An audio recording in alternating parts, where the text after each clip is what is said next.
I pledge allegiance to the to the flag flag of the United States of America and to the republic for which which it stands, one one nation, nation, under Under God, God, indivisible, indivisible, with liberty and liberty justice and for justice all. for all.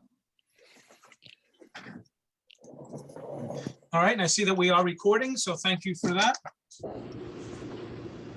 right, why don't we jump right in? So planning board members, I think we have a quorum, right? We have Heidi, I see Ed Cahill, I think I heard Tim. Yep. I see Paul. How about Nick? Nick out there? I'm here. Hey, Nick, good evening. Okay, great. So we just, we're missing Steve, yeah? Yep. All right, great. So I sent feedback to Janelle with respect to the minutes from our last meeting. Did anyone else have anything with respect to the minutes? Most of my edits were punctuation in nature, and then, you know, Janelle, there were just a few sentences that didn't quite make sense. I think it maybe was just wording. But does anyone have anything else? No. Do not. Really? All right, well then I'll make a motion that we approve the minutes as originally written, and then with my minor edits. Well, can I get a second? I'll second. Nick will second. Thank you, Nick. So the minutes are approved from May 18th.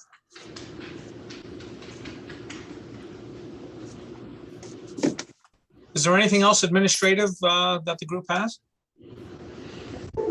David, I just wanted to bring up the letter you and I started generating regarding reaching out to the town board about our desire to work on a comprehensive plan, revisiting, reviewing, et cetera. So I don't know if you want to speak to that. We want to get everybody on board with what we've started putting together.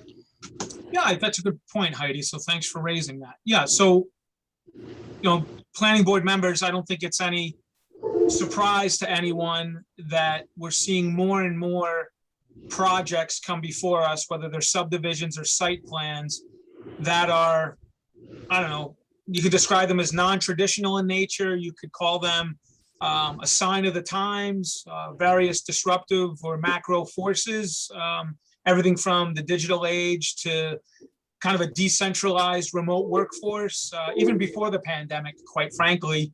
And I feel fairly passionately that our zoning is a bit obsolete. And I say obsolete in the fact that it doesn't accommodate some of the things I just mentioned in terms of socioeconomic norms of today and moving into the future.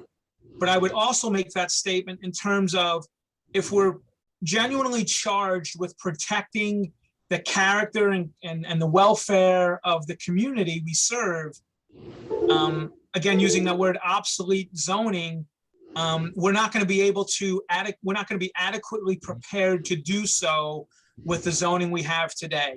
And I think, you know, again, I'll just put a few examples out there, whether it's commercial vehicles in a residential driveway, if it's, you know, monetizing components of your property in a residential area as an accessory use.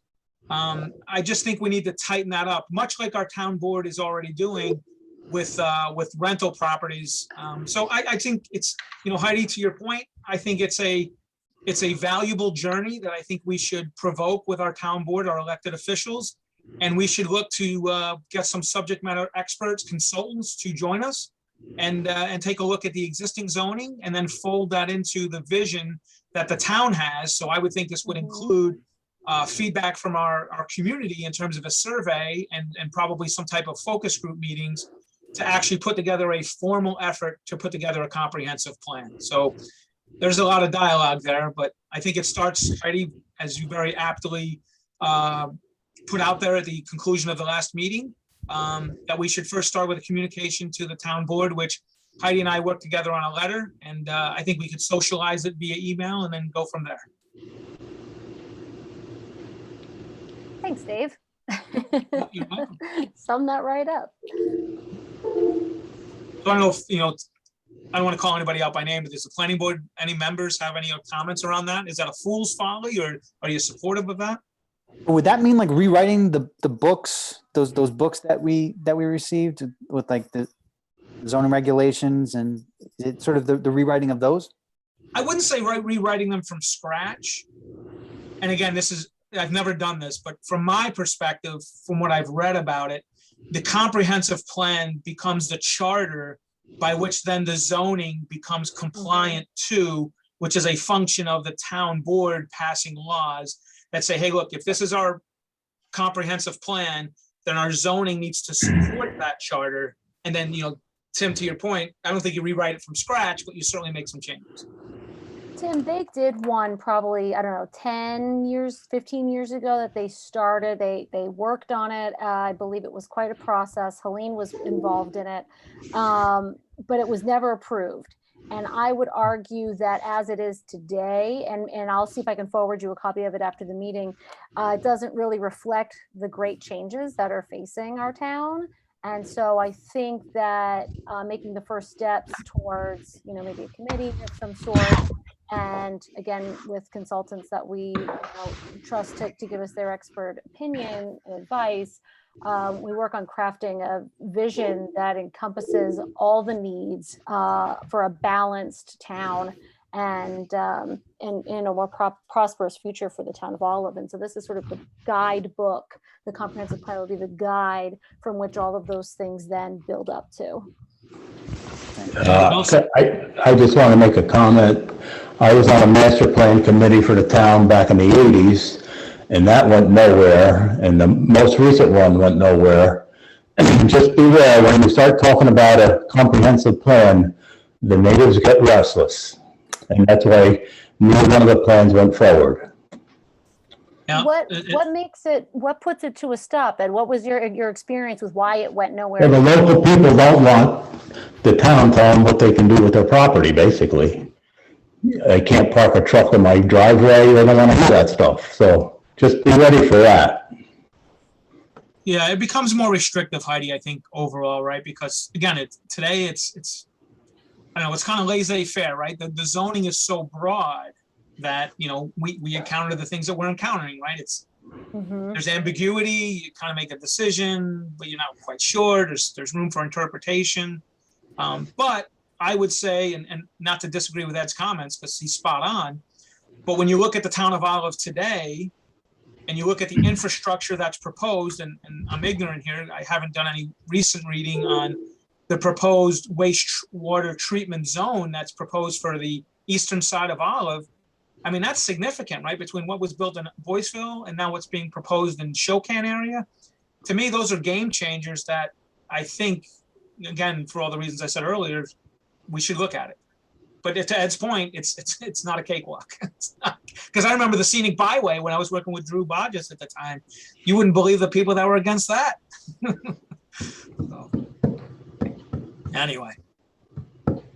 Well, we'll circulate the email and then, see if anybody wants to add to it or if we can get some signatures, maybe to just start the conversation. Let it be known that this is something I think that quite a lot of townspeople who've been on our meetings have mentioned that they would like to see this as well. So we'll see what happens. Agreed. Do Woodstock and Shandaken have something similar? I don't know about their town specifically, but most county towns have or maybe about half, I'd say, maybe not most, but maybe over half have comprehensive plans. I know Hurley, Esopus, Marbletown, Rosendale, possibly Rochester. I know Woodstock definitely has one. I don't know that Shandaken ever passed theirs, but I know they were discussing it.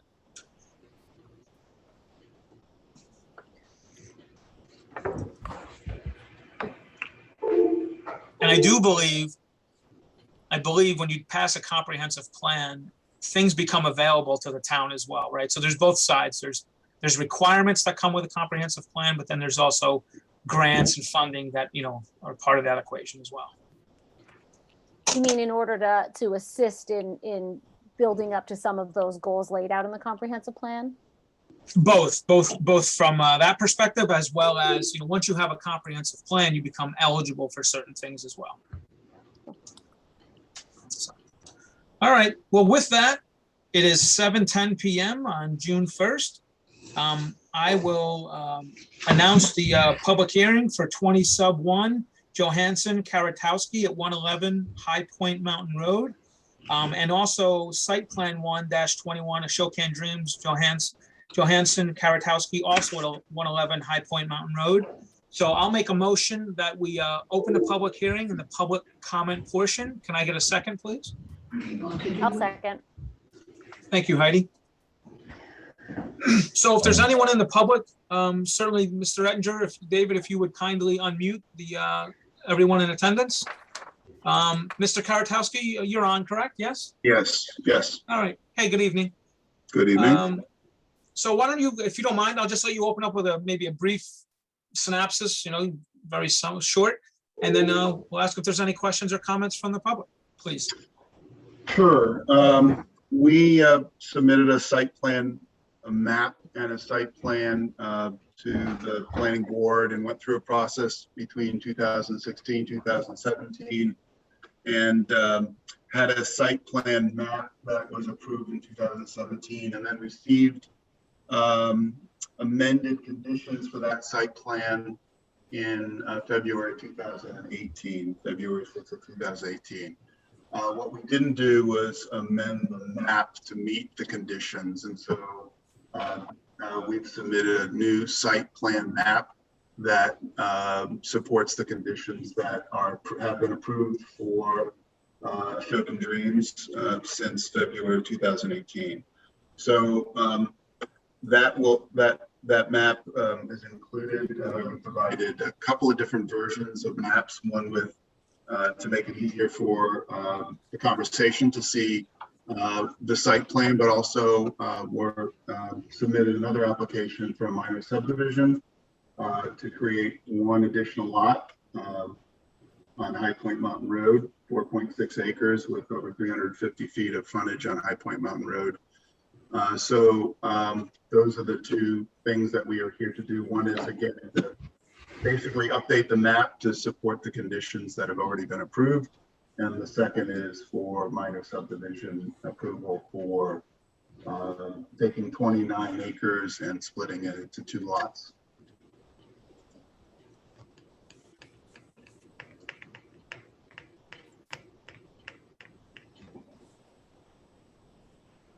Is this the best map to show?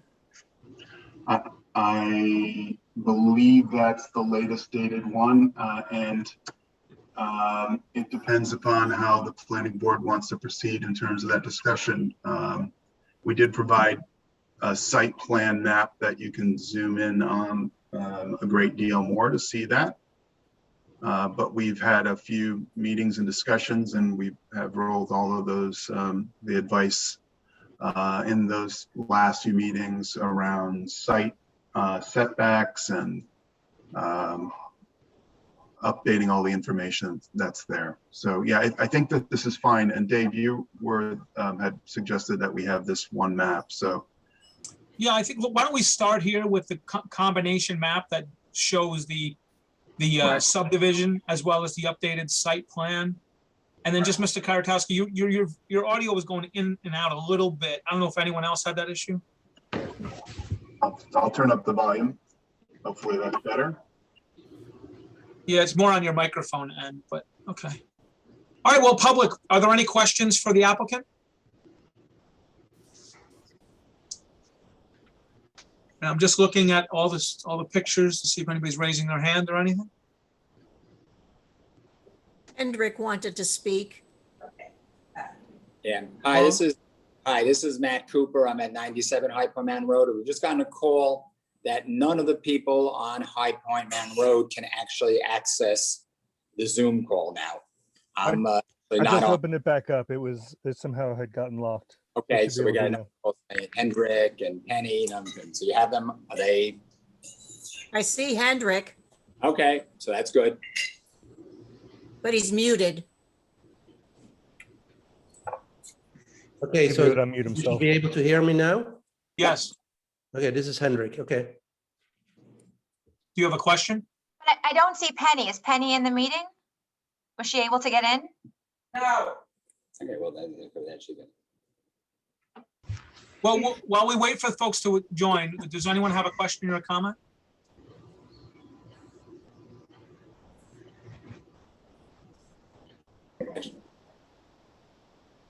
should we wait for everybody or should I ask a No, question? we should not wait for everyone. We'll Oh. get them on, but we should take advantage of the Oh, time. So do okay. you want to go first, Ms. Mandelbaum? I just had a quick question just regarding the change in the lot lines from last year. I was just wondering what the thinking was behind that, because when this was originally brought to the planning board last year, there were 3 lots.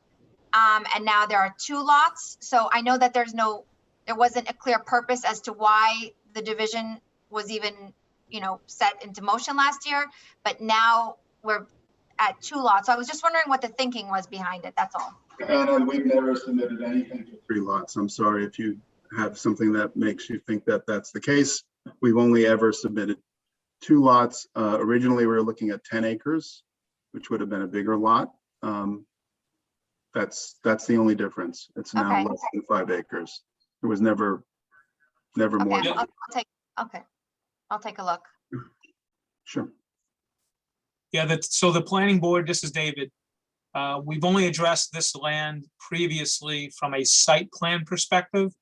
Again, as Mr. Karatowski was mentioning, back to 2016. And currently it's a subdivision with an update of the site plan footprint. So are there other comments or questions? Mr. Hendrick, did you have a question? I'm sorry, the connection has been a problem. I don't know, has the public hearing started? It has started. Yes. We made a motion to begin it and we can hear you clearly. Okay. Are other people in the public able to join? Because I only see. It looks as if our numbers have doubled since someone made that comment. So, and I've admitted everyone who's come before me. Okay, so sure, I would like to say a few things. So I'm Hendrik Utendale. I live on High Point Mountain Road. I would like to make 3 short comments regarding the proposed subdivision. First, the proposed site plan basically reduces the event area to less than half of its previous size and would only have a setback of about 15 feet from the neighboring property. Thank you, Janelle. The proposed setback is just a strip of grass and there's no visual or sound barrier. As you know, the court intervened prior in the Ashokan Dreams event business and determined that based on the current site map, not the one proposed here, the events had to be limited to 70 people, close at 9 p.m. and only 4 times a year. Now, these restrictions were based on the current setbacks of 165 feet to the south and 200 feet to the north. And both of these setbacks have either structures or wooded areas in it to reduce the visual and sound impact of the events of the neighbors. So that was the court ruling. I don't know what type of events and under what restrictions the court would allow for the new site proposal, but I seriously doubt that without any significant setbacks, the current event permit would be allowed. So I would recommend that the board recommends that land use attorneys are consulted and that an entire new application for this event permit is started. I also believe that this site map proposal should not be included with the proposed subdivision map until all these issues are reviewed and will have a chance to hold up in court. My second point that I'd like to make is that the acreage in the subdivision map does not add up. If you add the acreage assigned to lot 1 and the acreage assigned to lot 2, you're about 1.5 acres short. So a further review of the details of this map is advisable. Finally, I want to draw your attention to a proposed right-of-way from High Point Mountain Road on proposed lot number 2 that has newly appeared on the latest subdivision map. I think I submitted like a blow up if you scroll down. So this is what I'm talking about. Now, several board members here have stated previously that incremental subdivisions are a thing of the past. So I think it would be helpful for the board to find out more about the future purpose of this newly created proposed right-of-way, and whether this is envisioned to provide access to future lots that may otherwise be landlocked. Now, the applicant has mentioned at previous meetings that the bottom part of their property is zoned for 1 acre, and raising the possibility that they may also want to develop the lower part of their property. Now, the current road, our access that they have from 28A near the library is too narrow, it's only 24 feet, to support more than a single dwelling. So it would be worth exploring how the applicant envisions connecting future subdivisions to the newly proposed right-of-way. And I'm curious to hear the board's opinion regarding the creation of parcels that can only be accessed through right-of-ways running through neighboring parcels. Creating a road frontage and access from High Point Mountain Road that would physically connect with those future parcels down below would be a different possibility rather than establishing access through a right-of-way. However, that would require most likely that the proposed location of the single-family dwelling on Lot 2 may have to be set back further because of required setbacks to property lines, which cleverly don't apply to right-of-ways. So knowing this, if the board approves this new right-of-way as shown, it may find itself under pressure to approve the envisioned subdivisions in the future by the current or future owners of these lots after the dwelling on Lot 2 has been built in its current proposed position. Thank you very much. Thank you, Mr. Hendrick, for your comments and your questions. Is there someone else in the public who wishes to make a comment or a question? Yes, I would. Can you hear me? Hey, Ms. Schetzel, yes, of course we can hear you, yes. Okay. I certainly agree with Hendrick. I live down the road from Hendrick, and certainly that has raised a question looking at that map and the proposed right-of-way from Lot 2 to Lot 1 and essentially down to the right-of-way as described in Ulrich's deed library, I think 605, page 149. Also on that survey map, I have a question. I want to talk about the site plan too, but I have a question reference the parking. The parking table to me seems to be a little pie in the sky. It shows public assembly, 1 space, 3 seats. That's assuming that people who come to this wedding venue will come in 3 in a car. I don't know that that's always the case.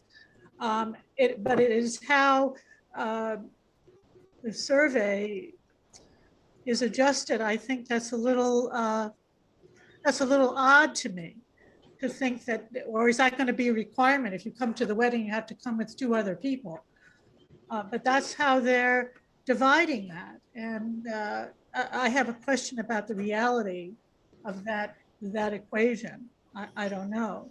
And that the parking proposed 43 spaces. I don't know where they're going to put that, but most particularly to say 1 space is for 3 seats. I don't know that you can always assume that. It's a question that I have regarding that survey map. The other thing on that map, of course, is the acknowledgement, the assumption that the site plan is legally just, and as Hendrick said, and as you well know, that it was decided in that New York State Court of Appeals decision in 2018. Ms. Schetzel, we're having a little trouble hearing you now, sorry. Okay, can you hear me now? Yep, your volume was dropping considerably.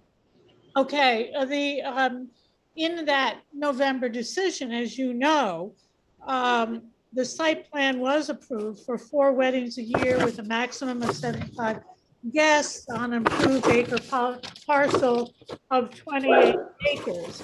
Now, I know that you had said in a meeting in January that the acreage was not.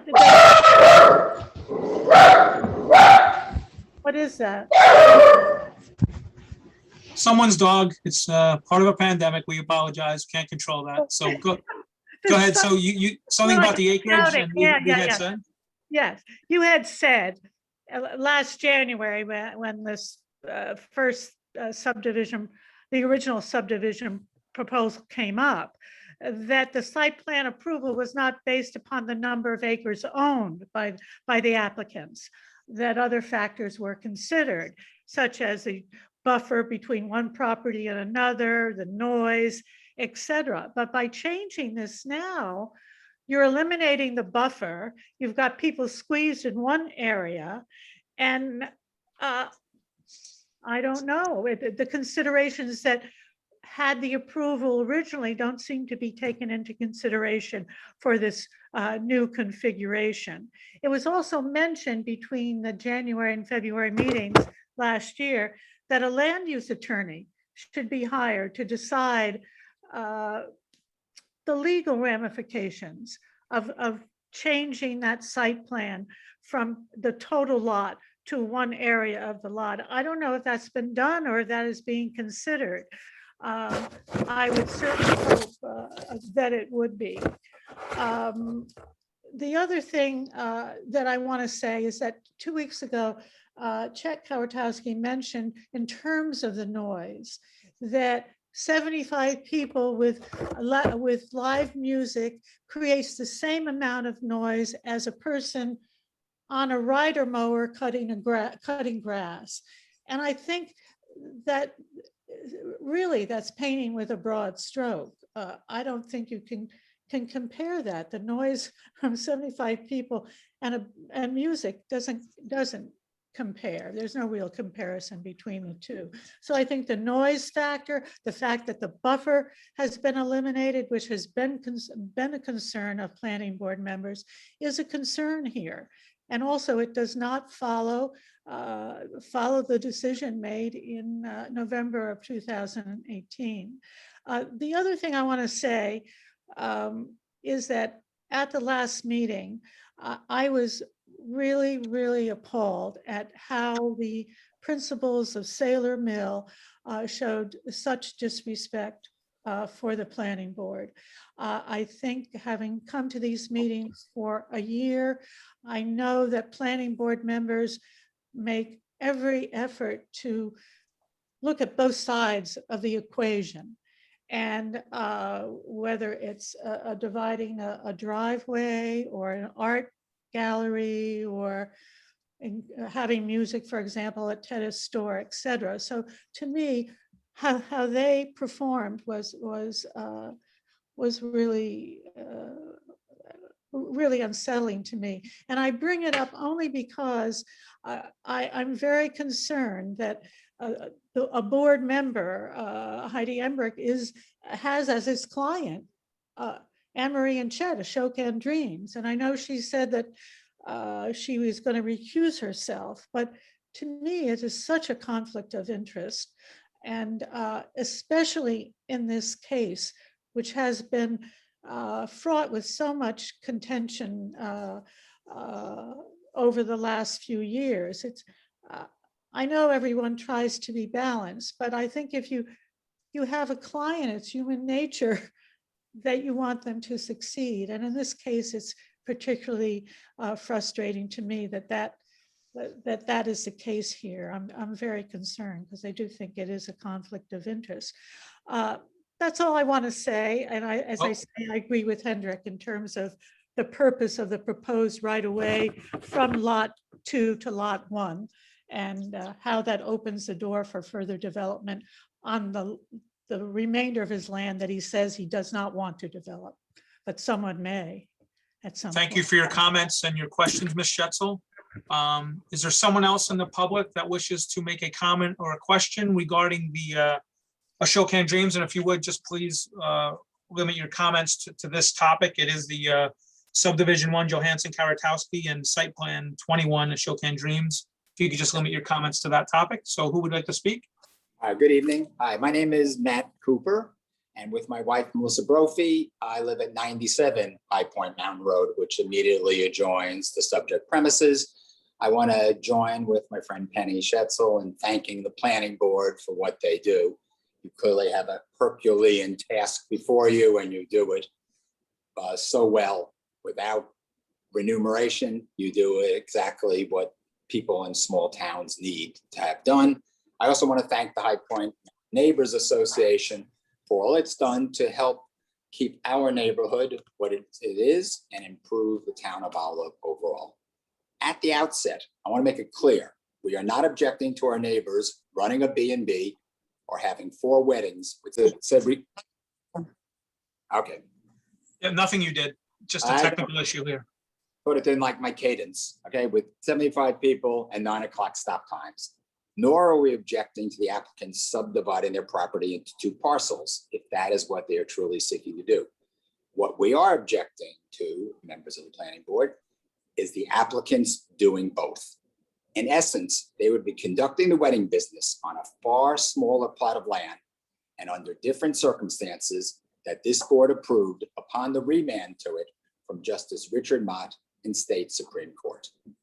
To permit the applicants to do so would not only invite further legal challenges by way of Article 78 proceedings, but it would severely erode the protections afforded the neighbors of High Point Mountain Road when this board imposed the conditions that it did. As to the legal challenges, I would remind the board, and I know many of you were on this planning board back then, that major litigation ensued over the right of the applicants to have weddings and the right of the neighbors, including the members of the High Point Mountain Neighbors Association, to have the quiet enjoyment and peaceful use of their homes. There were at least 3 proceedings brought in Ulster County Supreme Court. This litigation caused all sides and the town of Olive significant time, effort, and money. The litigation culminated in a decision from the Appellate Division, 3rd Department. That case is matter of Brophy versus Town of Olive Zoning Board of Appeals, 166, Appellate Division 3rd, 1123, decided in 2018. While upholding the right of the designation of the wedding venue as an accessory use, the appeals court concluded the decision by stating this, and bear with me as I just read one paragraph. Finally, we find that the ZBA was authorized to require respondents to seek site plan review for the accessory use. Notably, section 155-17 of the town code requires site plan review and approval by the planning board for all principal uses, a requirement that necessarily should attend to an improved accessory use. Although originally the bed and breakfast use was approved without conditions, the town code imposes a duty on the ZBA to impose conditions and safeguards as may be required to protect the public health, safety, morals, and general welfare. In our view, the ZBA reasonably imposed a site plan as a condition of continued accessory use. At oral argument, respondents' counsel confirmed that as a result of such review, they are permitted to hold 4 weddings a year with a maximum of 75 guests at each event. I would emphasize that the appellate division decision begins by specifically stating that the property in question is a 28-acre lot, not 20, 15, or 10. It is a 28-acre lot. These dimensions, I believe, are referred to in not only the appellate division decision, but in at least 2 of Justice Mott's decisions from the lower court. Moreover, members of the planning board, not only is the overall acreage being reduced, but the actual area where the wedding ceremony and receptions are being proposed to occur is a site compressed by at least 1/3 to 1/2 from that was approved by this board. I would respectfully suggest that this places the board in perilous legal territory and raises the chances of renewed litigation.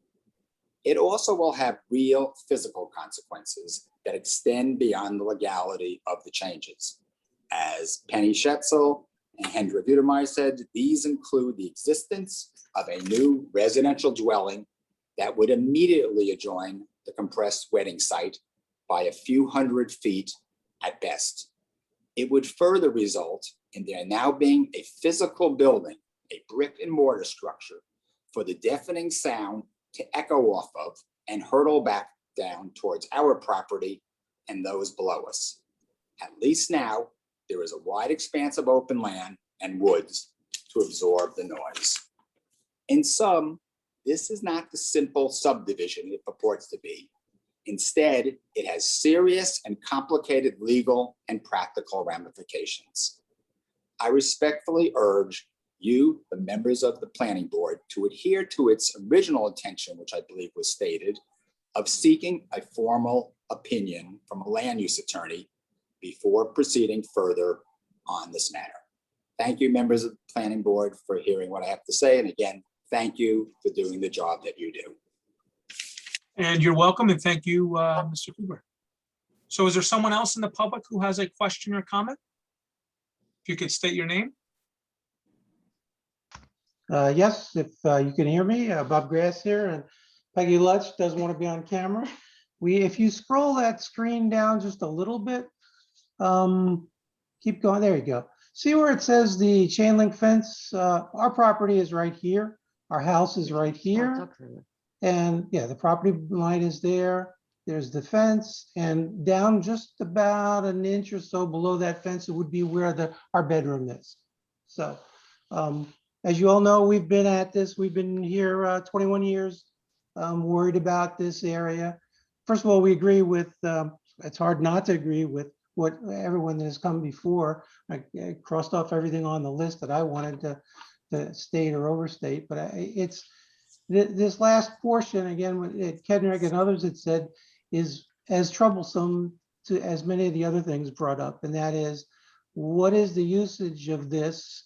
Why, where another right of way when there's already a right of way to the lower portion of that?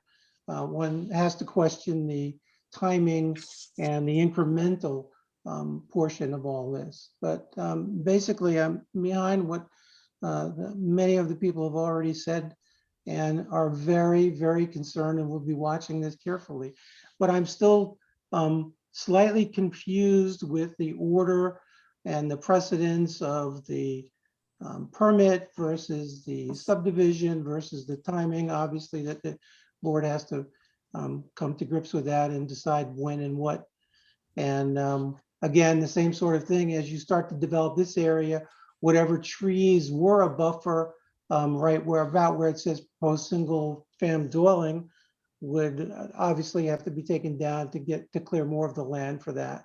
So you're, aside from the echoing of the structure, you have a lot more of the trees that will have to come down to make that road really fully usage for what it says and to develop the land.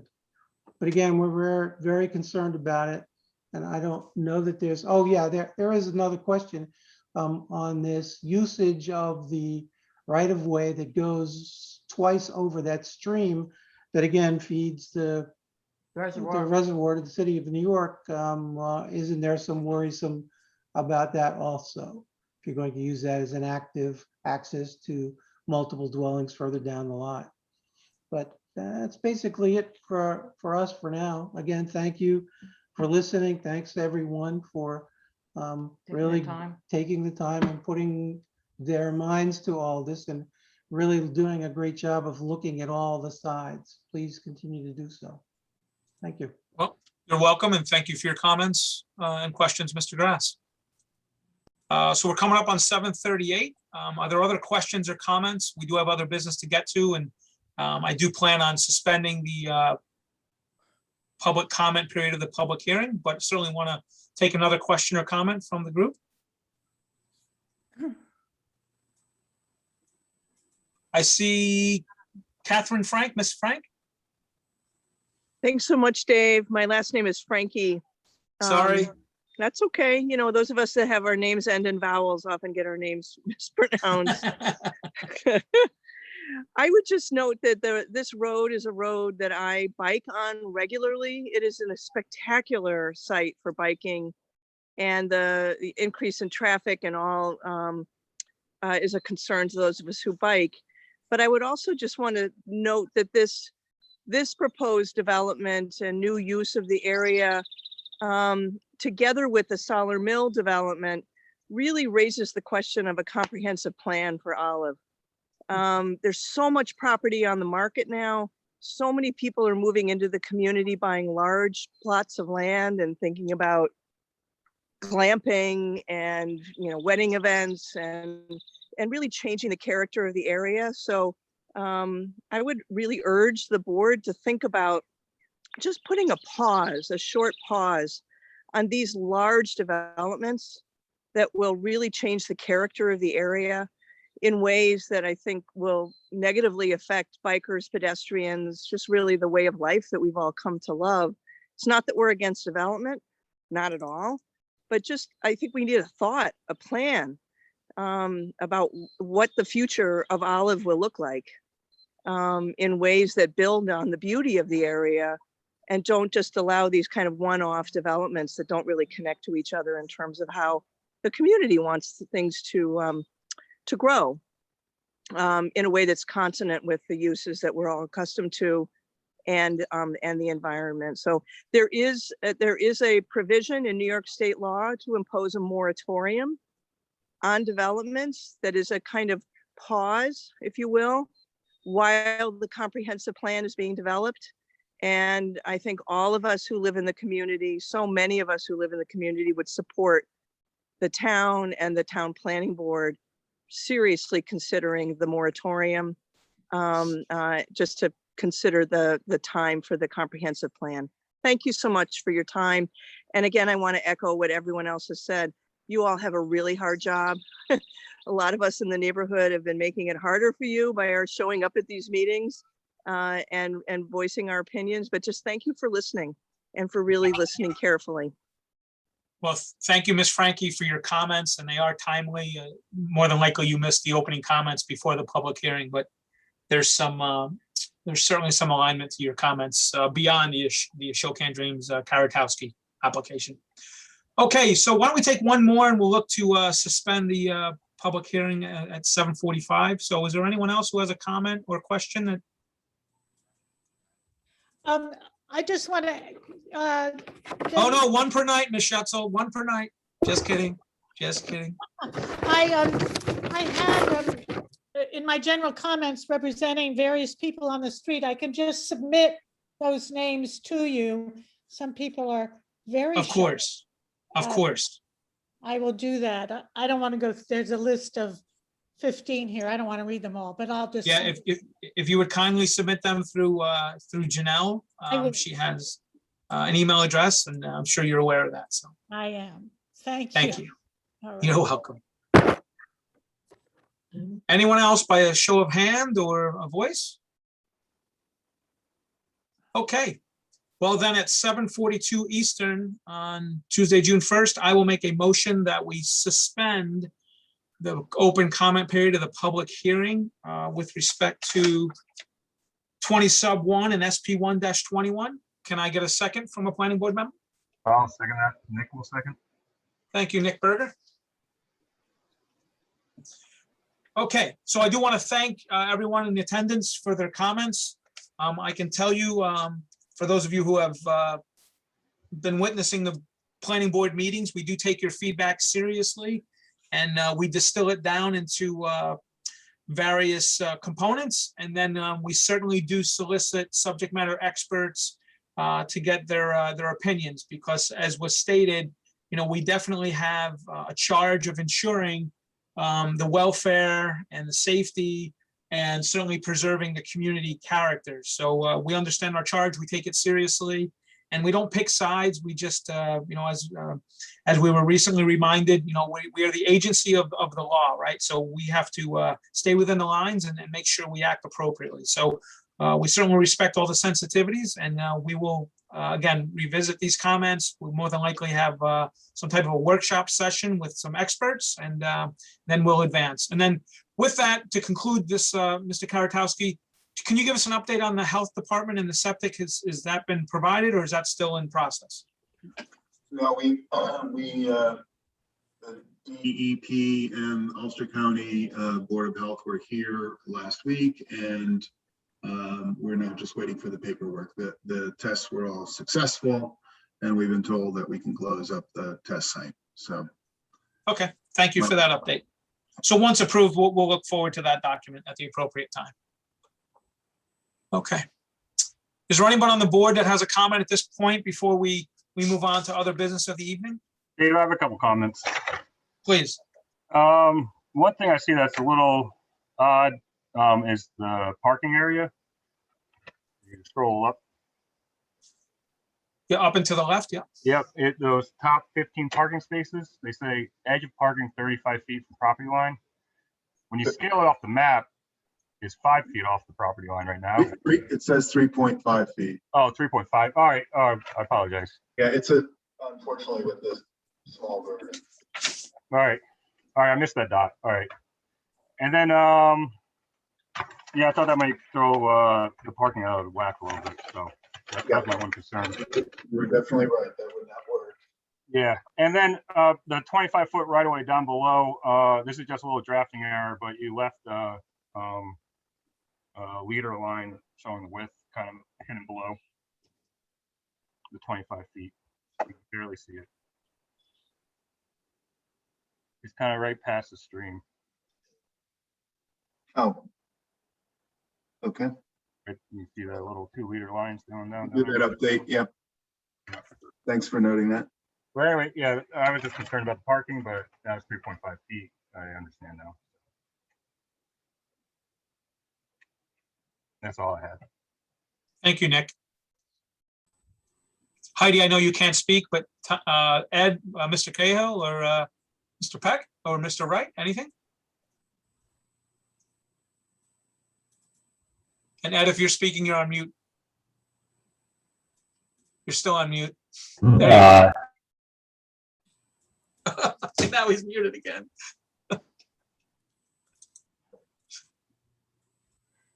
Ed, you're on mute. Can you hear me now? Yes. Okay, I just wondered, what's the next step on this application?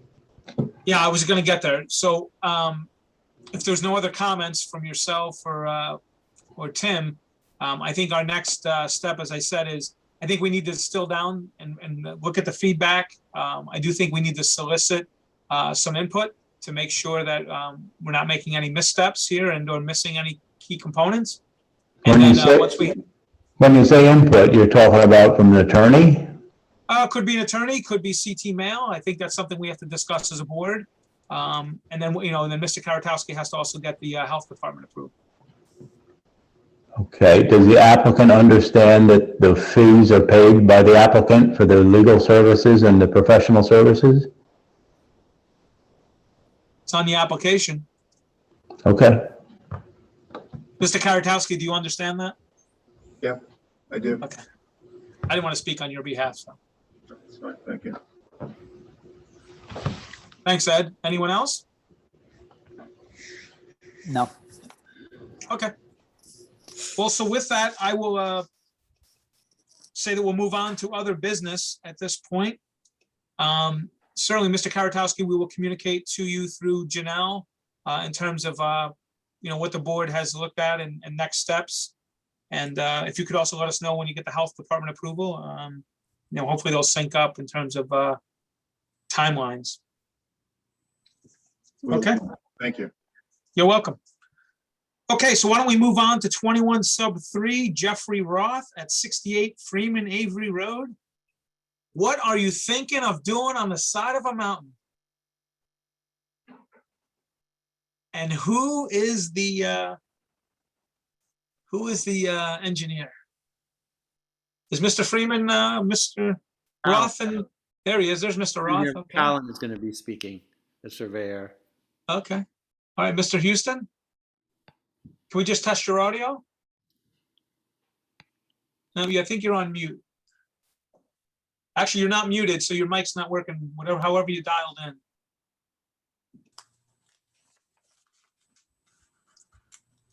So I guess board members, are we all familiar with Freeman Avery Road? Over in Sampsonville, right? It's probably one of the steepest roads in Olive, I would think. It's gorgeous. If you go up there, I think you can see Vermont. I take my daughters up there for motorcycle rides every now and then. And looks like it's getting more and more developed over time. So Mr. Roth, do you want to begin? Take yourself off mute while Mr. Houston gets his audio.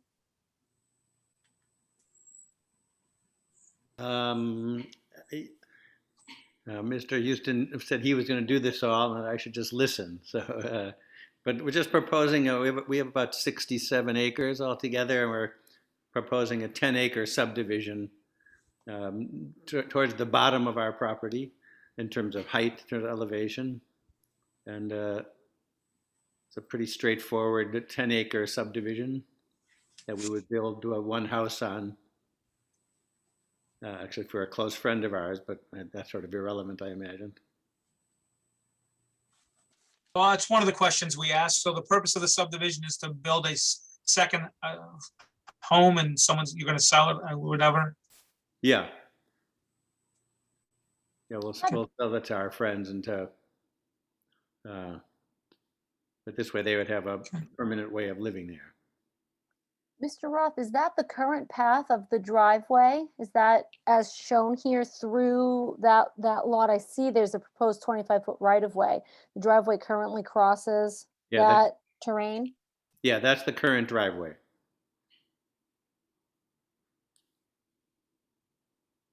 And where is this on Freeman Avery? Is it towards the top or the bottom? You know where Freeman Avery is, it goes straight uphill and then it makes one turn. There's only one bend in Freeman Avery. And our driveway starts right at that bend. On the right side, if you're going up? If you're going uphill, you're on the right side. Okay. What's the reason for the long skinny, like why the long skinny lot like that? I'm on the second lot there. I believe there's a 10-acre minimum for a lot. So, I don't know, about half of it, 5 of the acres are where the house itself would be, and there just has to be more acreage attached to the lot.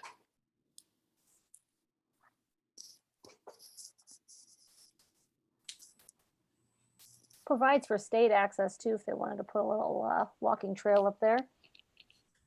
So, I guess my biggest concern, and I understand that the driveway is already there to the house above. I just, think of safety and in terms of another house and getting building materials and everything up there.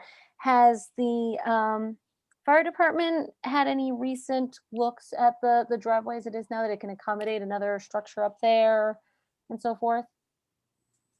Not that I know of.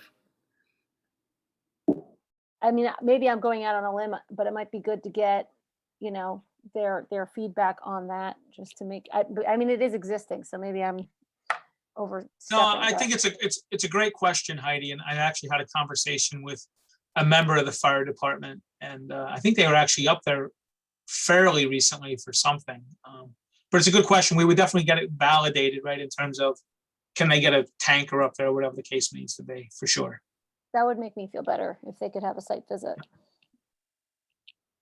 And so just to make sure the board members, so at the bottom right where it says utility pole, right? So that's Freeman Avery Road, right? And that's that right, or that sharp left turn that we were just speaking about, right there. So then that driveway, it jettisons, right? So that's really, as you can tell, I mean, certainly I'm not going to tell Nick how to read a map, but that's a very steep driveway there, very steep. So, well, we've improved it from when we got it, I don't know, 20 years ago. We've made a few improvements to make the driveway less steep all the time. So that's why it winds as much as it does now. Yeah. Are you guys planning on having a driveway maintenance agreement as well? Yes, we have a lawyer that's writing that up for us, Holly. I forget her last name. Strutt? Yeah, Holly Strutt's going to write. She knows about it and would write the maintenance agreement for the road. And do the utilities go underground once they hit that pole, I guess, on the bottom? Yeah, they're all underground from the pole, right at that corner of the lot, sort of. Even pretty close to the road, there's a pole, and all underground from there. and will the new lot, how much road frontage will it have on Freeman Avery? I'm having trouble seeing it. Is that 100 feet, 106?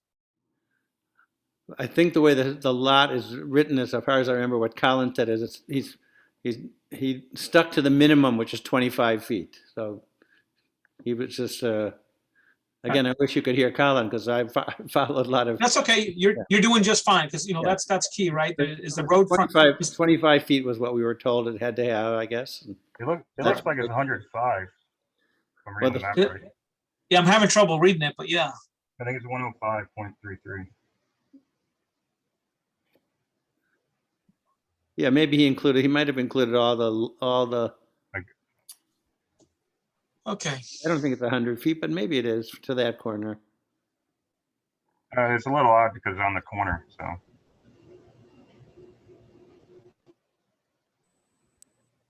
Mr. Houston, do you have audio yet? That's a negative. Okay, just making sure. All right, so this looks pretty straightforward. I mean, on the surface, right? We've got 68 point whatever acres, gonna peel off 10.03, make a second lot, place a home there. You know, you're gonna have to have primary, secondary, infrastructure for wastewater, certainly a well, gonna have to have perk tests, health department the approvals. It looks like, you know, Mr. Houston's done a nice job on the map. I mean, you have Yeah, topography. the perk tests were done already. The proposed septic, I think, was already submitted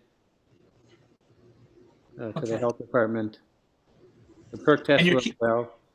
And you're keeping it residential, right? I mean, I don't need to get into your personal business, but this Yeah. isn't for concerts or bonfires or renting out definitely not. camping sites. No, none of those things.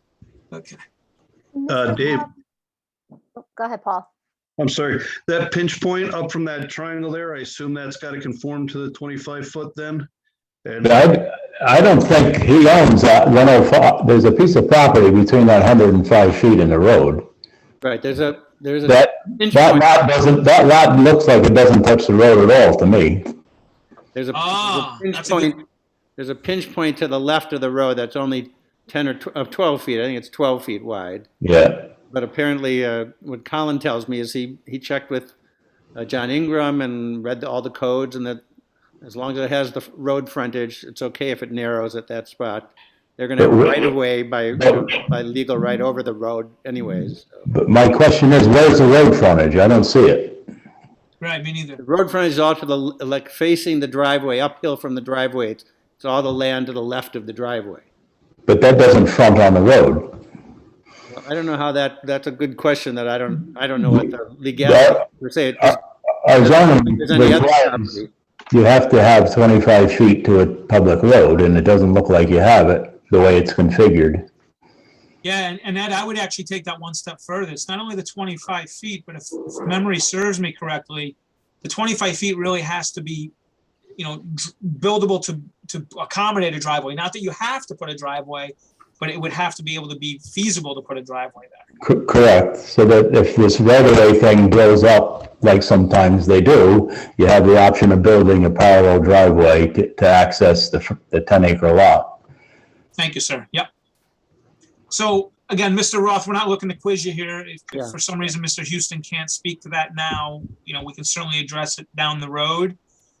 But in the interest of time and the scope of what you're doing at a very high level, this looks like a perfectly feasible subdivision. Certainly the 25 feet we just talked about is paramount. And I would say at this point, that's your critical path. Outside of that, you know, certainly a state environmental quality review.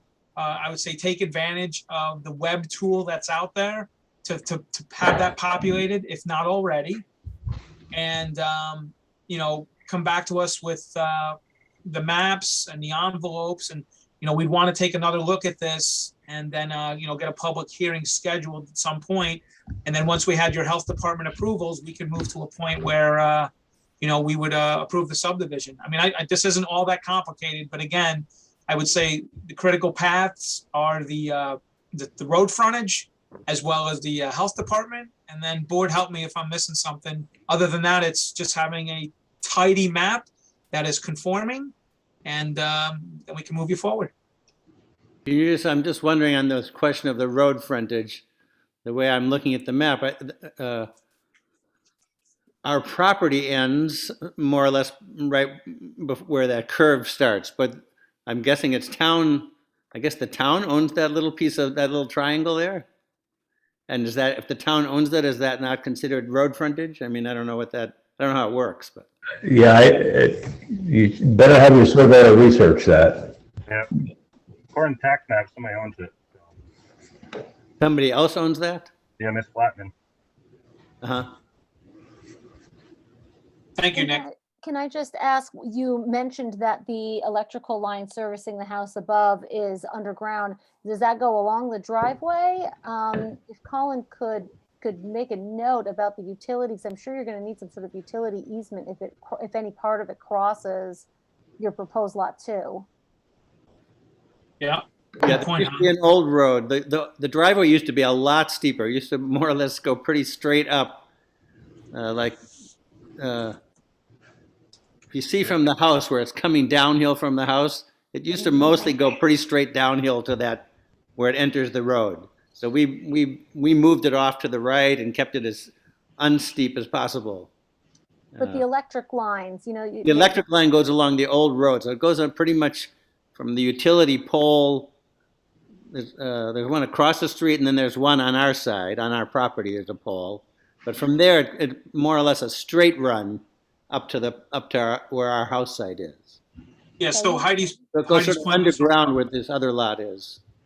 So Heidi's point, Mr. Roth, is, and I believe Heidi, this is correct, it's about a utility easement, right? So just as we said about the driveway, you know, future generations, whatever the case may be, as the land is transferred, if something goes south on one of these covenants, if you will, you know. Okay, great.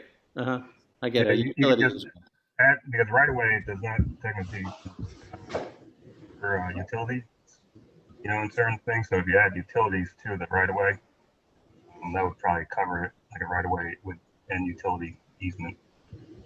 Yeah, but if the existing utilities is cutting straight through where that Oh, I see property what is, you- yeah. where the old driveway was, I think Colin should, Mr. Houston should probably, you know, annotate, you know, approximate underground utility line for future use. And then, you know, draw some sort of easement in the description. Yeah. Great points, Heidi. I think the easement should be labeled as well. It's just saying 25 feet off. They should actually have bearings and distances on it as well.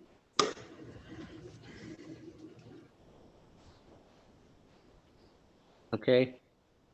Mr. Roth, we don't mean to gang up on you. Again, I know you had a surveyor with you, but just the technical difficulties. And just for the board to note, I mean, we have received Mr. Ross' application. I do have his application fee. I have the envelopes. I have, they did send in a short environmental assessment form. I'm not sure if it was done with the tool or not. I can't answer that. I do know that 5B is wrong because of the comprehensive plan. It says yes, and of course we don't have a comprehensive plan. Right. But I do have kind of the material that would go along with the application. Okay, well, why don't we conclude here, right? So, Mr. Roth, thank you for your time. I'll just paraphrase what we've talked about here. So certainly the road frontage, the health department approval, the easement, as Heidi and Nick just mentioned, you know, we really want to have that annotated on the map. Was there one other thing that was just noted? Oh, the seekers. So again, the state environmental quality review, having that, make sure that's completed via the computer, the tool that is offered, just for consistency purposes. And I would say then get with Janelle and get yourself, you know, positioned on the agenda either for our next meeting on the 15th or the first meeting in July, which would be Tuesday the 6th. Okay, I'll make sure Colin knows all that. I know he's on the call, so I'm hoping he heard all of this. He actually dropped off, but this call is recorded. Yeah, he It actually should be on dropped the off. website Okay. within 2 days. So he'll be able to review all this at his leisure. And board, just reading the deed quickly, which they provided, which was very useful. It looks like because he borders Pearson throughout, it looks like it's a user road and it's user owned. So I may be a town maintained road, but I don't know that you're gonna get the answer you're looking for as far as actual road frontage on the road deed wise. Just reading it, quickly. Because it's not like so and so many feet along the road, he's along the neighbors all own the road, which is very common in old deeds. Are we allowed to give them road frontage farther downhill? That's, You could revise that property line to give them road frontage. That's a solution. That's right. I mean, we have a lot of road frontage. Yep. Neighbors, so as long Yes, as you do. as long as it could be uncontiguous or like going underneath, so to speak, the driveway, they could have as much. We could give them a lot of road frontage, that property. Yeah, the only thing I would say is, and I don't disagree with you, Mr. Roth, it's just through the lens of, I hate to say this word, smart planning, but just, kind of like the first question I was asked, right? Why is that? It's almost a flag lot, right, to the state land. So again, I understand that topography, but, just so that, again, it's wisely done. And I'm sure Mr. Houston will cover it. I'm sure he would have had a good answer this evening and could have explained it. So. Yeah, we certainly were relying on him to draw the. Yeah. I get it. Yeah. But I guess my point is, we wouldn't want to just see some kind of a wiggly whatever just to get you 25 feet. Uh-huh. So, okay. Board members, anything else for Mr. Roth? No. Mr. Roth, any questions before we let you go? No, I think that's it for tonight. Thank you. All right. Well, good luck and thank you very much. Okay, thanks a lot. Have a good evening. Thank you. Okay, last but not least, we have 21 sub 4, Sarah Lee, 2187 County Road 3, and Olive Bridge. This is a 2-lot subdivision of 8.4 acres. So who is in attendance representing? I am, Sarah Lee. Hello, Miss Lee, how are you? Hello. So the floor is yours. We'll bring up any document that you'd like to support you as you explain to us what's going on. Okay, this is the first time I've been involved in a town meeting certainly on Zoom anyway. So forgive me if I'm don't know certain things, but basically this lot is my volume okay, by the way, or too loud? It's Okay. perfect. And by the way, this is my first time as well. I make it up every time. So you're totally You're good. doing a good job. Okay, so the acreage in total is 8.4 acres. I've lived here for 15 years. I am requesting or applying for a subdivision to cut the lot, as you can see, into the lot 1 is 5.9 acres and lot 2, 2.5. I would share the driveway coming off County Road 3 for a very short period. It's probably, let's say 40 feet maybe. And then the new driveway that's proposed would be going over to the house on the right. So that home is, pardon me, Miss Lee. So that home where the pointer is right now, that's proposed. That's not an existing dwelling?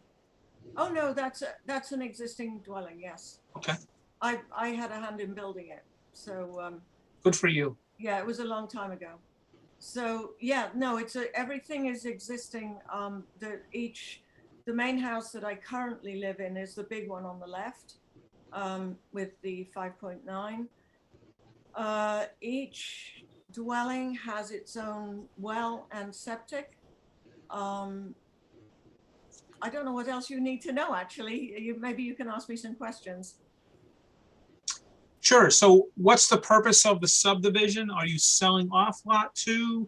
Can you give us some color on that? You don't have to go too deep, but just give us a high level. Yeah. Basically my personal circumstances have changed, and I am moving into the proposed lot 2, the smaller house, and I will be selling lot 1 with the main house, as I call it. Thank you. Okay. And the pond, so it's gonna, looks like it's gonna cross both lots. I'm only asking this question because I think of maintenance and long-term, and is there any reason why you're dividing the land so that the pond still crosses both versus maybe just staying on lot one? It actually wasn't my idea to do it as drawn. I thought it would be a good idea to have the border, the new property line, just go onto the east side of the pond. So it would be a sort of very slight diagonal, so that the pond was entirely on proposed lot one. I believe the surveyor decided to do a straight line. Okay. As opposed to a slight diagonal. Thank you. And then I see the word barn is purposefully used on both of the off buildings on both lots. Yes. Are there any animals or anything? Or are they just called barns? There are no animals. There were animals in the past, quite a large number, I think, but there are no animals now, no. For the next, iteration of this map. Oh, I guess you do have, can you zoom in? Because I don't seem to have that note on my printout that's on this PDF. Existing well approximate location to be verified. And okay, septic shown by owner. Okay, yeah, those items, should be firmed up. That would be helpful for the next iteration. Could you explain what you mean by firmed up? Well, he's got approximate location to be field verified, and that indicates to me that somebody didn't go out and locate that as far as the survey is concerned. And I was wondering if you had a full survey prepared, because I see the bounds I of the can property. explain if you like what has Sure. happened. I asked that question of my surveyor a couple of weeks ago and also again this morning, or yesterday, I'm sorry. No, it wasn't yesterday, it must have been Friday. But anyway, the answer I got from my surveyor is, who is William Eggers, by the way, in Stone Ridge. I'm sure you know him. Apparently, I've been told that the exact location of the well and the septics and leach fields will be written on the final map. Okay, perfect. Okay. So when you talk to him, make sure he puts meets and bounds on all these property lines. Yeah, yes, absolutely. Well, they've been over twice or three times to take all the measurements from the road right to the back of the backfield, and but yes, they said that they would be doing all measurements. Okay. So, oh, go ahead. I'm sorry, Nick. Does the septic have to be a certain distance off? I know it's usually 10 feet, I believe the it's property 10 line. feet. What? I believe it's 10 feet. Yeah. Could you repeat that? I couldn't hear you, Nick, very well. 10 feet from the property line? Yeah, I believe septics are supposed to be 10 feet off the property line. Oh, Yep. yeah, there's no Yep. problem with that. And that looks pretty close. I know it's approximate, but Well, are you looking at the well? no, the The actual septic. septic. Oh, this one over here. No, the septic is actually more in, I'm sorry, I'm pointing at my own screen and you can't see what I'm pointing at. It's in front of the house. It's not where it's shown. As shown by owner, that's not correct. No, it's in front of the house. Okay. It's So Miss actually Lee, a long way. I'm sorry. So based on your answers and based upon where you are at this point, I'm going to kind of summarize this. And Tim, could I just ask you to maybe zoom out just so we can see? So if you were looking, it sounds to me like you were seeking validation that conceptually what you're doing here, it's feasible. As my colleagues here are pointing out, there are specificities or nuances to a map that aren't quite shown yet. As Heidi's asking about the well, as Nick called out with the septic, and as Ed called out with the lines, the meets and bounds. So conceptually at a high level, if you're looking for, hey, is this feasible? Is this doable? Yes, this would be a shared driveway. As you said, the first 40 feet would serve your now downsized home, and the left side would service potentially the new owners. I don't see anything here on the surface that is a red flag. This is, it's within zoning. You're creating a 2.5 acre lot and a 5.9 from 8.4. It's really just a matter of, having your surveyor come back to the board with a map that is, really nailed down with the details, no estimations, that we really know exactly where everything is. The easement, if you will, is properly documented. The utilities. Could you just say the easement, what is that? So that shared driveway, and again, I'm not an expert on this, but Nick, please back me up here, but you're gonna need an easement for that portion of the driveway, yes? Yes. Yeah, Thank you. I see, right. Yeah. So that would be something that the surveyor would deal with. Yeah. Yeah, it's important, like Dave said, important for Mr. Eggers to show where all your utilities are as well. Maybe we'll just make sure the surveyor has a copy of our checklist. Yeah. I mean, it'll come right out once you read the checklist. Correct. I would advise too to keep the pond all on one property and not have any piece of it on split up. Yep, absolutely. Yeah, You don't want to have any contention with that, later on. I agree entirely. Yeah. And that's gonna make a little jog in the lot, but in terms of maintenance and so forth, it just makes it cleaner. So I would say, Miss Lee, you're on the right track. It's just a matter of Mr. Eggers or his team, again, adding the specificity, keeping this really compliant and tight. Come back to us with that map. If we feel that it addresses all the open items that we've just discussed, we would then plan a public hearing, which is typically, there'll be 2 weeks or maybe potentially 3, depending on how the Tuesdays, the 1st and 3rd fall on the month. And then, we would, advance from there. But I think conceptually, you're on the right path. I don't see any, if you will, rules being broken. This is rather straightforward. And as the board has just suggested, there's just ways of doing this that can make it easier on yourself. Yes, and I agree entirely. I don't really understand why it wasn't done before this particular meeting, but there we go. So Janelle, Janelle, if you could just make sure Miss Lee has a copy of the checklist as Ed suggested, please. I will get that to her and to Heather at Mr. Eggers' office, who should really know about this, but I'll make sure she gets the check. Thank you. And I'm sorry, Miss Lee, I think I cut you off. Yes, I was just going to say, I'll just go over this. It's and bounds, the septic and well locations, the easement, the proper documentation of the easement. Is that what you said? Yeah, your surveyor should, because ultimately it'll have to be put on your deeds. So again, your surveyor should help, I would think, shepherd that along. I'm not an expert in that field at all, but. Okay, and then the utilities. You wanted to know where the utilities come in? Correct, and if there's. They should be written on the map as well.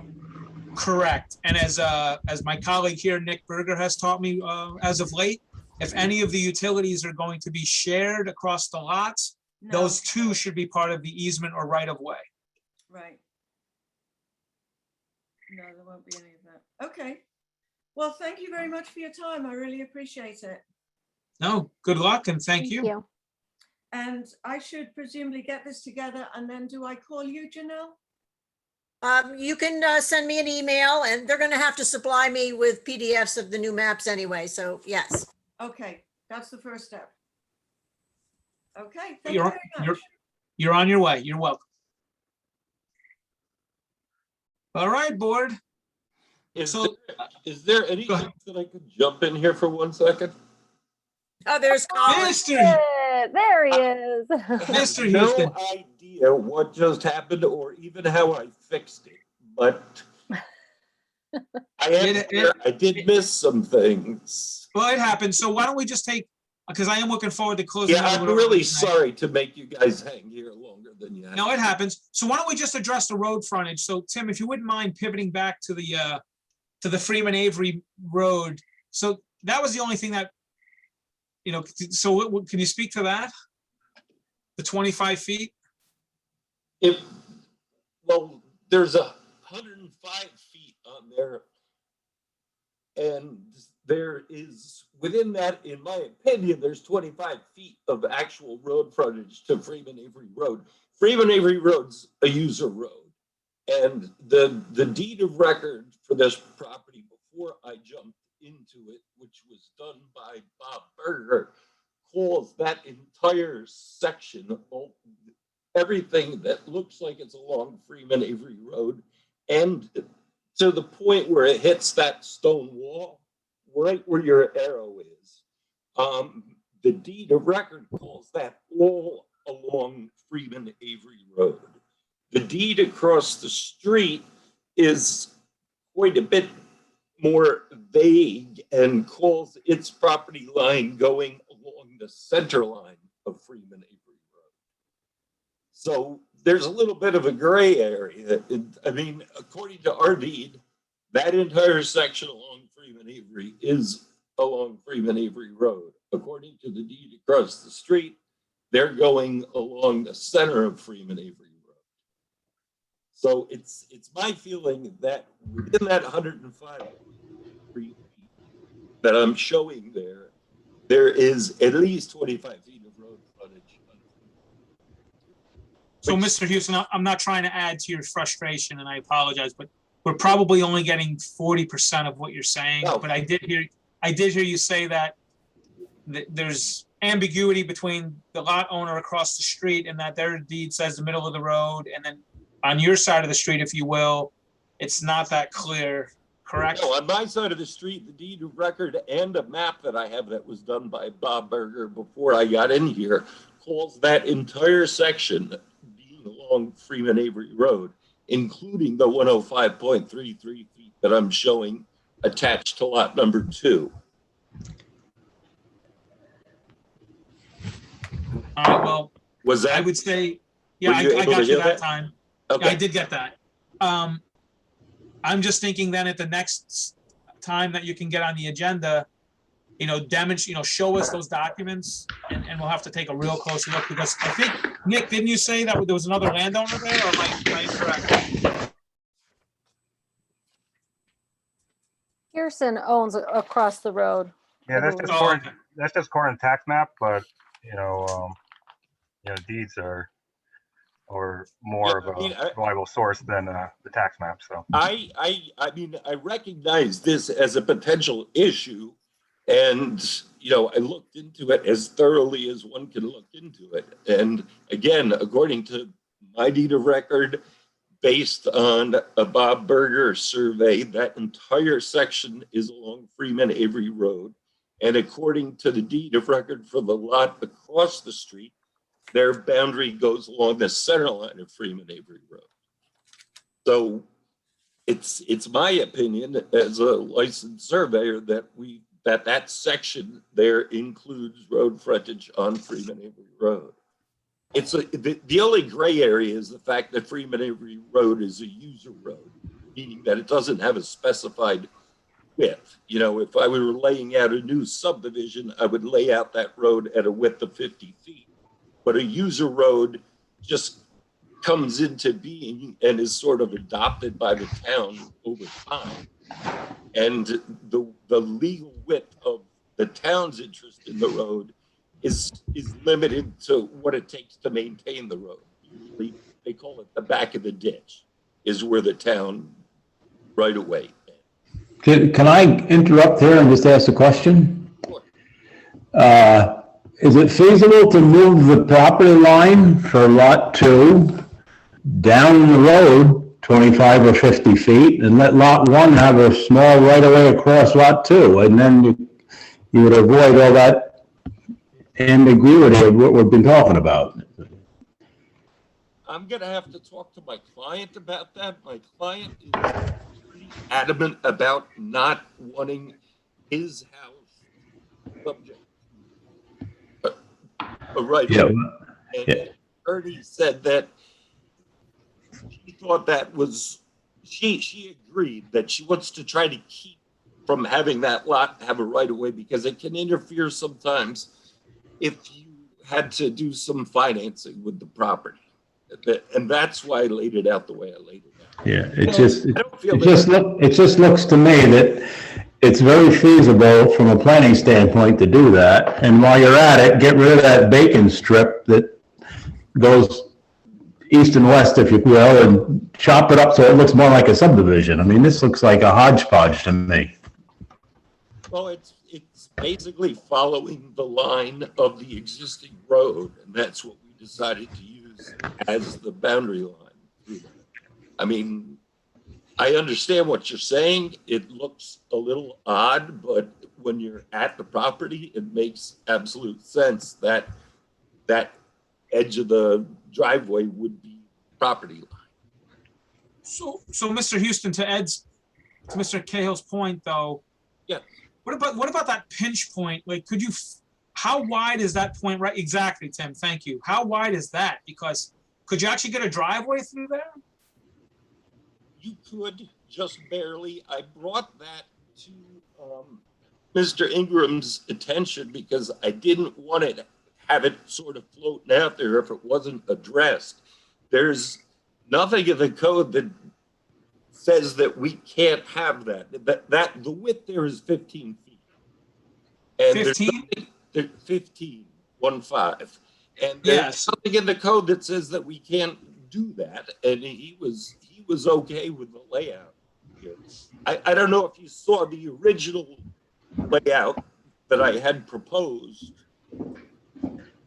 Well, again, you know what? I'm not even going to get into that. Yeah. So Heidi, this gets to your question, right? So again, if that right of way, that shared driveway forever is no longer a going concern and the new lot has to create a driveway, well, how are you going to get emergency vehicles up there, right? With 15 feet. So we've had other actions come before this board where similar widths and it, I'm not saying this is an open development, but I would frown on that. To me, that's not, to Ed's point, bacon strip. It's just not good planning. I mean, we have to have our eyes wide open with things like this. Mr. Houston, is it possible to revisit? The first map I reviewed was not this revised May 6th, but that April 19th map. And the shared driveway configuration seemed to make more practical sense as far as maintenance for both parties, even if you move it, because then let's say you have to move this property line, move the driveway at all. Oh, Tim, can you put that back up? Actually, yeah. I know what you're going to follow me to the what I was next one, gonna- but, yes, but yeah. let's say maintenance work has to be done on this driveway and they have to move it or whatever. You might be crossing the new property line at some point anyway. And now Tim can put up the previous one where the whole thing was encompassed. Now, naturally, the homeowner may have reasons to not want to go that route, and we'll respect that if that's absolutely necessary. But that first configuration just seems so much cleaner, and then you had more road frontage. Do you have that, Tim? The first one? I don't know. Is Submitted. I have a paper copy that I got that Janelle sent. Yes. this? Let me flip it. Yeah, that's cleaner. Just makes more sense too if anything's ever maintained or changed by way of that driveway crossing lot 2, you have room to work. I believe he still doesn't have the road frontage though. Yeah, so he's got 63 he's got 63 feet. Whether or not he'd have to carry it over that triangle, I don't know how that works. Yeah, so what Ed was saying was move that line, that north, I'm calling it the vertical line, move that to the right, my right, as facing the monitor, right? Yeah. Move Point in it. Mm-hmm. Well, Mr. Houston, you've heard our feedback and our commentary. I would ask you, please go to Mr. Roth and see if there's a different configuration that is palatable, that we don't restrict his rights, but at the same time, better reflects more constructive planning for a subdivision. I don't know, board, do you have any other comments? I don't really see how changing that line is going to change the reality on the ground. I guess is my point. The driveway is there. We're trying to, we don't want to disturb any more than already exists as far as the driveway goes. So wherever I put that property line, it's not going to change how that driveway is being used. And it's not going to limit anybody's right to use it. Nobody can take that away. Once the deeds get filed, the easements in place, it's set in stone. So I mean, we're sort of talking about being a property line because it looks better, but it doesn't affect the reality on the ground at all. These are cute. Sure, and I respect that. I mean, I've never been there, but just from what Mr. Roth had mentioned about moving the driveway over the years that he's been there to accommodate topography, I know even in some of the other places I've lived that we've moved driveways over time, and I just think that this might accommodate for that, 20 years down the line. What he was talking about on the driveway was further up the driveway. In terms of where this driveway enters Freeman Avery Road, there is absolutely no better place for it because you have sight distance that's very excellent in both directions. If it were to slide further down towards Upper Sampsonville Road, you'd lose that sight distance around the corner on Freeman Avery. Right, and I don't mean where the driveway necessarily enters the road, but as it traverses the property. This first option allows for, potentially the space to manipulate that as it goes across the property, if ever necessary down the road. I mean, I know it's a 25-foot wide right of way no matter what, but the other one kind of really delineates that in a way that I think might end up being potentially problematic for future owners many, many, many years down the line.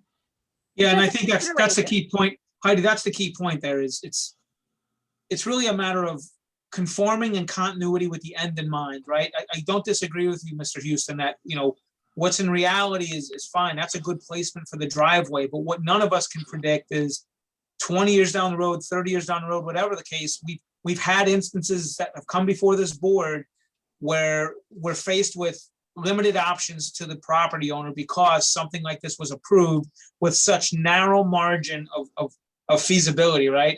And what I think Ed Cahill is really suggesting is really smart is making that road frontage as wide as possible, recognizing it inverts the right of way, right, to the second lot versus the primary, but it gives the most road frontage and the most options down the road because you have to, right? I mean, you're still left with 64 acres that are behind it that ultimately could still be subdivided, right? So I think we have to look at it from that perspective as well. I really do.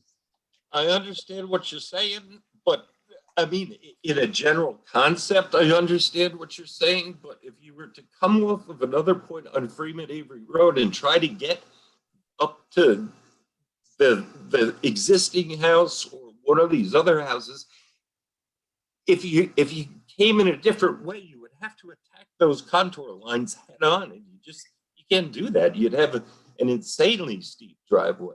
I mean, you can see the contour lines on this map, and the way it exists is the best way for it to be because it's going, as sort of parallel to the contour lines as you can and creating as less of a steep driveway as this very steep piece of property allows. I mean, I totally hear what you're saying as a general concept, but I don't see another driveway going in here that's going to access either lot number one or lot two that's really feasible because of the contours here. No, understood. I guess that's why we want to share the use of the one that's there that works. Right, I hear you. The allergic reaction I have to the previous map as proposed presently is, I'm confident we'll get through the 25 feet of road frontage as we've discussed that section at the bottom with your other map that's 106.33. But the fact that portion gets down to that pinch point of 15 feet, in my opinion, it's risky. Okay, I totally hear what you're saying. I'm gonna talk to my client about it and we'll see. Okay. from there. Can I make just one more super quick comment? Of course. Sure how much sway it would have with you, but, and I don't want to exactly speak for them, but when I met with John Ingram and Dom on this, they had seen what's on the screen now, the first proposal. They had seen that.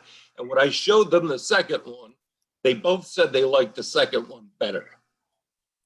If I could get them to communicate that directly to you so that it's not you're taking my word for it, would that hold any sway with you? No, well, I'm sure Mr. Ingram, we have a heck of a lot of respect for Mr. Ingram, so he could say it right now if why he likes one versus the other. Oh, yeah, he's right there. He's right there. John, John, there you go, you're off. Here, yeah. I looked at both maps and I think the map, unfortunately, that pinch point comes in there, but I think the idea is that the bulk of this existing driveway to the first house up on the top would be nice if it could be kept on its own property instead of having the whole chunk of it on the second lot before you even get to the lot that started the operation. I think that's why we were more comfortable with a crooked line going up the side of the right of way. I just wondered what it would take just for settle the whole operation if we couldn't talk to the neighbor and get him to give you 10, 12 feet of ground right there on the corner. Just to make that work. But the contours up there, once you get up in that neck of the woods, the contours doesn't make a bit of difference. You're not going up that hill unless you got to go.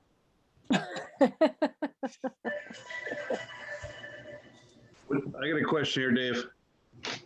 Am I there? Yep, we hear you. Bring it on. Would that require any kind of road maintenance agreement? Because supposing with that contour, that road washed out and they can't come up with an agreement. I'm just concerned again with that pinch point. If they say, you know what, I'll make my own driveway, whether it's a go path or not, they would need that 25 feet to do so. I believe Mr. Roth had mentioned that. He already talked with a lawyer about it. Yeah, so they definitely need a road maintenance agreement, absolutely, Paul. And again, that's where, I just look at it feasibility. I mean, if you narrow yourself down to 15 feet, I mean, at some point, I'm going to the extreme here, I recognize that, but you could, because you leave that pinch point, you could create a situation where it's not a buildable lot.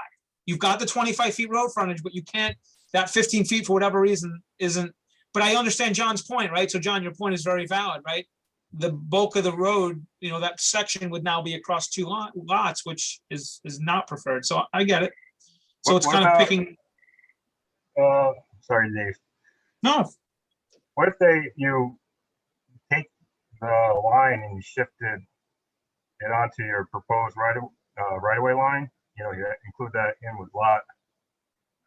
The lot that's being broken off, and then current owner gets an easement over that lot. That's exactly what I was talking about. Yeah, that's what Ed said earlier. Yeah. I must miss that. I'm sorry. Apologize for that, Ed. Well, I don't think we're going to solve for it tonight. Mr. Houston, we definitely respect Mr. Ingram. I mean, there's no doubt. We're not shy about that. I mean, this is a collaborative process. But at the end of the day, we just want to find the best outcome for the current owner. And we also have to keep our eye on the future owners, whoever that may be. That's all. Constructive, compliant plan. That's all. So with that, I would say, Mr. Houston, you're welcome to take our feedback. Certainly continue to talk to Mr. Ingram, Mr. Cavello, and work through Janelle on the other feedback we gave Mr. Roth, and we'll get you on another agenda. It's certainly not a no, but we'd like to just work through this, and maybe there's a design out there that works better. Okay, I hear you. And I appreciate you letting me back in here. I still don't know what was going on with this computer, but thank you. No worries. For your No worries. I'm glad you came back. It was constructive. Thank you. Can I just make one more comment too, Dave? Of course. The one part of the driveway that's close to the pinch point also, that's awfully, looking at the scale, that's awfully close to the property line as well. And I believe there's a ditch possibly running on that side of the road as well. Which, you're you know, we're looking at a 100 scale map, so, but, you know, it looks, that property line is pretty close to the edge of the road down there as well. You know, as far as maintenance, everything could be a problem going on to the new lot as well. Do you understand what I just said? I do. I understand what you're saying, and I think it's a valid point. Let me give it a little extra thought, and we'll also speak to the attorney, and maybe we'll make an adjustment in the road maintenance agreement, and we'll come up with a way to address that. I hear what you're saying. Okay, thank you.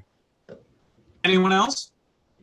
All right, well, productive conversation.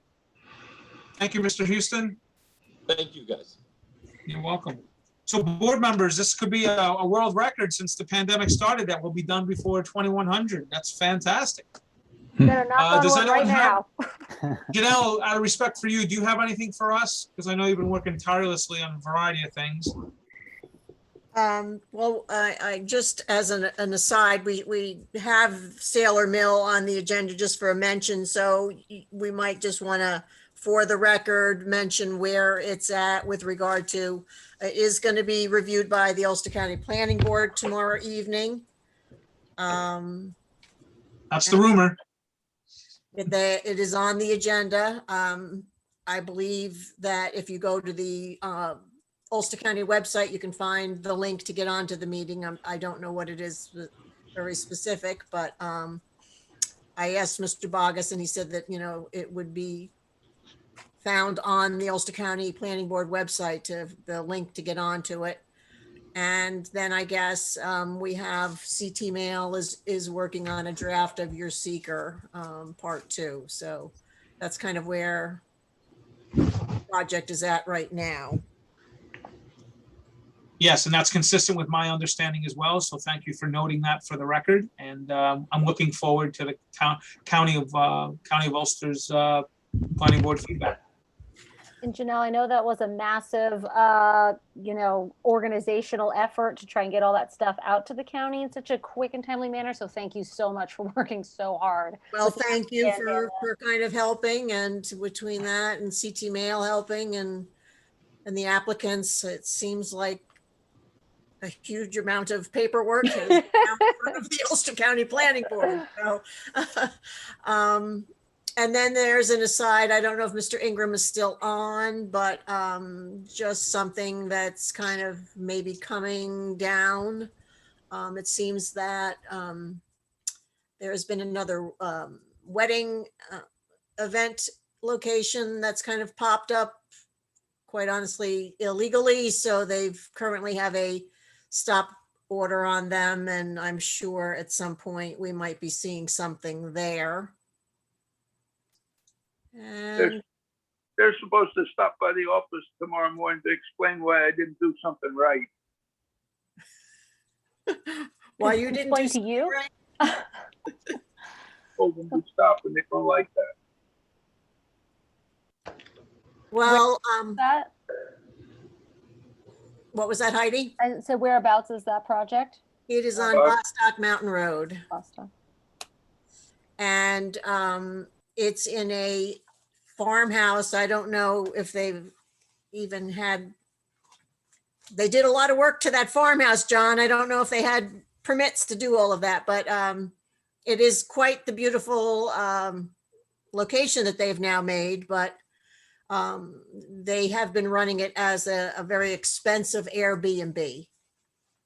And now That's it is come to light. $3,000 a night or something, right? Yeah. And it's now come to light that it's, they advertise it as a wedding venue.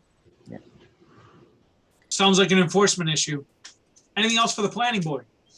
I'm gonna dump it in your lap, David. I actually own the property next door to that place, and my tenants complain about it every weekend. Yeah. Well, it should be interesting if it comes before us. Yeah.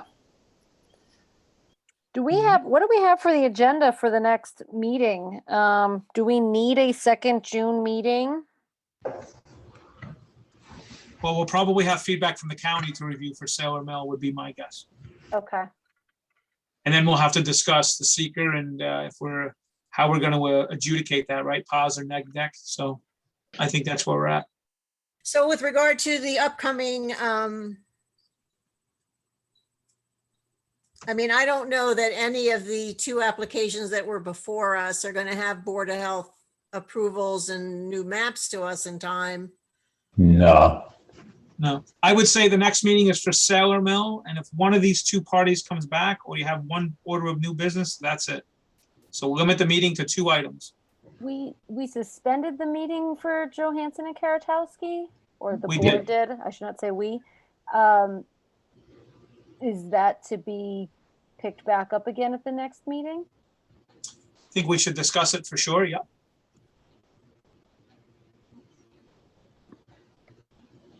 So pretty much Sailor Mill, because at this point, I mean, I don't know, does the Ulster County Planning Board just do like one meeting on something and they make a decision, or do they have a number of meetings on things? I don't know. Yeah, I'm not familiar either. But to Heidi's point, between our decontrolling of Ashokan Dreams public hearing and what we decide the next steps are, and or what professional assistance we should need, given the sensitivities involved, and then getting the feedback from the Ulster County Planning Board on Sailor Mill. I think those two things will take the majority of our time. And then, like I said, if there's one of these applicants that wants to come back, I think the Jeffrey Roth and the Sarah Lee are pretty lightweight. And we could certainly, because really we just need to review their things and get them, if appropriate, schedule them for a public hearing. There's not much more than that.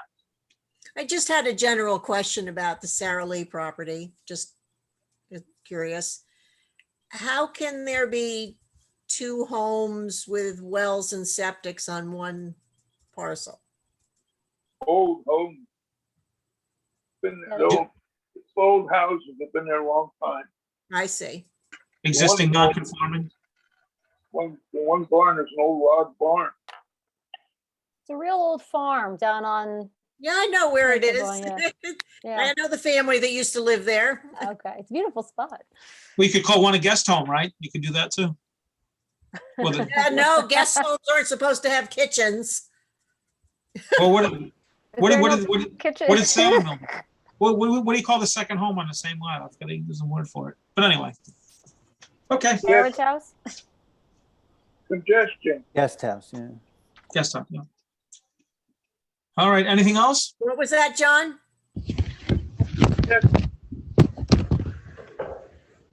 Didn't come through, John. It's called congestion. All right, it's 3-3.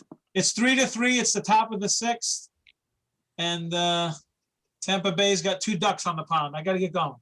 Not good. What about, I have a question for Victoria. Yes. You were gonna research when we're gonna go back to in-person meetings. That isn't decided yet. As soon as I know, you will. I know the next town board meeting is going to be, I think, at Davis Park. Serving hot dogs? No, only tofu dogs. I will say Memorial Day was very nicely done. I really enjoy that parade. I've been going forever. Really enjoy it. Good time.